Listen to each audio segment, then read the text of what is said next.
Is-16 ta' Settembru ta' kull sena jimmarka jum il-Mosta, kif din hija l-ġurnata minn meta l-Isqof Tumas Gargallo waqqaf il-parroċċa tal-Mosta. Fil-fatt, is-16 ta' Settembru ta' din is-sena immarka eluq l-416 sena minn meta twaqfet il-parroċċa. Kull sena propju f'din il-ġurnata, il-Kunsill Lokali tal-Mosta jippremja residenti Mostin illi ddedikaw sigħat twal u ħafna enerġija għall-lokalità Mostija, b'mod speċjali għax-xogħol volontarju illi jwettqu għal-ġid tal-komunità Mostija. Din is-sena kien imiss lil 3 persuni illi ddedikaw ħafna ħin volontarju għall-komunità.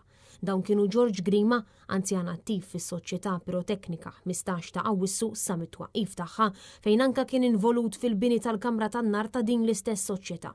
U jagħti s-sem tiegħu ukoll fil-grupp Armar Marija Assunta. Angelo Dingli ukoll ingħata ġie il-Mosta, persuna attiva ħafna f'diversi għaqdiet tal-lokalità fosthom fl-Scouts u l-Banda. Huwa kien ukoll involut fl-armar tal-Festa tal-Assunta. Angelique Lofaro, volontira fin-Nature Trust, ingħatat ukoll ġie il-Mosta dedikazzjoni illi għandha lejn in-natura. Lofaro kienet irrikonoxxuta bil-Premju għall-Volontarjat tas-sena 2021. Apparti ġie il-Mosta, l-Kunsill Lokali jippremja diversi persuni illi wkoll għandhom irwol importanti fis-soċjetà Mostija bil-Premju Rikonoxximent ta' Mertu. Kienu 3 persuni illi jingħataw dan ir-rikonoxximent.